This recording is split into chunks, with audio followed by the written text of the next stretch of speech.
ಬೆಂಗಳೂರು ಹೊರವಲಯ ನೆಲಮಂಗಲ ತಾಲೂಕಿನ ಹಸಿರುವಳ್ಳಿ ಗ್ರಾಮ ಪಂಚಾಯಿತಿ ವ್ಯಾಪ್ತಿಯಲ್ಲಿ ನೆಲಮಂಗಲ ಉತ್ಸವ ಪ್ರಯುಕ್ತ ವರದನಾಯಕನಹಳ್ಳಿ, ಜಕ್ಕನಹಳ್ಳಿ, ಪ್ರಭಾಕರ್ ನಗರ, ಗುಡ್ಡಗೌಡನ, ಚೆನ್ನೋನಹಳ್ಳಿ, ಹಸಿರುವಳ್ಳಿ, ಬೈರನಾಯಕನಹಳ್ಳಿ, ಚಿಕ್ಕನಹಳ್ಳಿ, ವಾತ್ಕುಂಟೆ, ಲಕ್ಕಪ್ಪನಹಳ್ಳಿ ಗ್ರಾಮದ ಮಹಿಳೆಯರಿಗೆ ಕಸಬಾ ಬ್ಲಾಕ್ ಅಧ್ಯಕ್ಷ ಮತ್ತು ವಕೀಲ ಹನುಮಂತೇಗೌಡ ಕುಮಾರ್, ಉಪಾಧ್ಯಕ್ಷರಾದ ಅನಂತರಾಜು, ಯಶ್ ಮತ್ತು ಮುಖಂಡರ ನೇತೃತ್ವದಲ್ಲಿ ರಂಗೋಲಿ ಸ್ಪರ್ಧೆಯನ್ನು ಆಯೋಜನೆ ಮಾಡಲಾಗಿತ್ತು.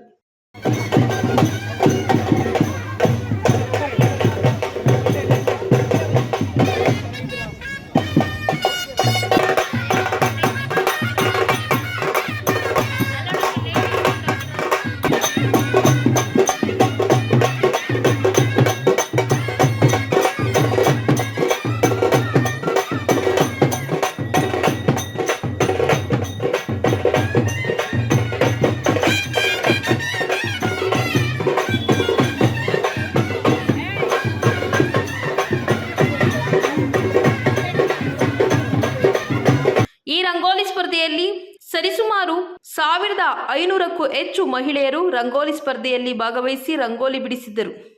ಈ ಸ್ಪರ್ಧೆಯಲ್ಲಿ ಗೆದ್ದಂತ ವಿಜೇತರಿಗೆ ಅಲ್ಲೇ ಬಹುಮಾನ ವಿತರಣೆ ಮಾಡಿ ರಂಗೋಲಿ ಸ್ಪರ್ಧೆಯಲ್ಲಿ ಭಾಗವಹಿಸಿದ 1500 ಮಹಿಳೆಯರಿಗೆ ಸಮಾಧಾನಕರ ಬಹುಮಾನವನ್ನು ಶಾಸಕ ಎನ್ ಶ್ರೀನಿವಾಸ್ ವಿತರಣೆ ಮಾಡಿದರು.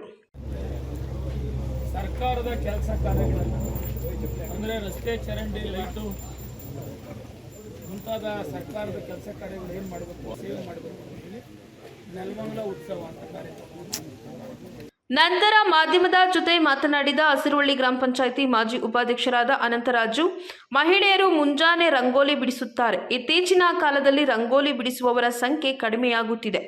ಶಾಸಕರು ರಂಗೋಲಿ ಸ್ಪರ್ಧೆ ಮಾಡುವ ಮೂಲಕ ಗ್ರಾಮದಲ್ಲಿ ಮಹಿಳೆಯರು, ಹೆಣ್ಣು ಮಕ್ಕಳು ರಂಗೋಲಿಯ ಬಗ್ಗೆ ಗ್ರಾಮದಲ್ಲಿ ಹೆಚ್ಚು ಆಸಕ್ತಿ ವಹಿಸುವಂತೆ ಮಾಡಿದ್ದಾರೆ. ಬಹಳಷ್ಟು ಅದ್ಭುತವಾಗಿ ರಂಗೋಲಿ ಬಿಡಿಸಿರುವುದು ನೋಡಿ ಸಂತೋಷವಾಯಿತು ಎಂದರು. ಇದರ ಎಲ್ಲ ಶ್ರೇಯಸ್ಸು ಶಾಸಕ ಎನ್ ಶ್ರೀನಿವಾಸ್ಗೆ ಸಲ್ಲುತ್ತದೆ ಮತ್ತು ಶಾಸಕರ ಹತ್ತಿರ ಮುಕ್ತವಾಗಿ ಮಹಿಳೆಯರು ತಮ್ಮ ಸಮಸ್ಯೆಗಳನ್ನು ಹಂಚಿಕೊಳ್ಳುತ್ತಿದ್ದಾರೆ. ಶಾಸಕರು ಮಹಿಳೆಯರ ಸಮಸ್ಯೆಗಳನ್ನು ಸ್ಥಳದಲ್ಲೇ ಬಗೆಹರಿಸುತ್ತಿದ್ದಾರೆ.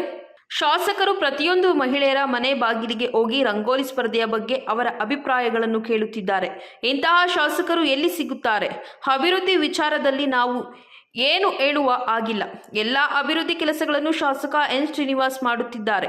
ಹಸಿರುವಳ್ಳಿ ಗ್ರಾಮ ಪಂಚಾಯಿತಿಗೆ ಸಾಕಷ್ಟು ಅಭಿವೃದ್ಧಿ ಕಾಮಗಾರಿಗಳನ್ನು ಈಗಾಗಲೇ ಮಾಡಿದ್ದಾರೆ. ಮುಂದಿನ ದಿನಗಳಲ್ಲೂ ಇನ್ನೂ ಹೆಚ್ಚು ಅಭಿವೃದ್ಧಿ ಮಾಡಲು ಅನುದಾನಗಳನ್ನು ಘೋಷಣೆ ಮಾಡಿದ್ದಾರೆ. ಈ ರಂಗೋಲಿ ಸ್ಪರ್ಧೆ ತುಂಬಾ ಯಶಸ್ವಿಯಾಗಿ ನೆಲಮಂಗಲ ತಾಲೂಕಿನಲ್ಲಿ ನಡೆಯುತ್ತಿದೆ ಎಂದು ಸಂತಸ ವ್ಯಕ್ತಪಡಿಸಿದರು.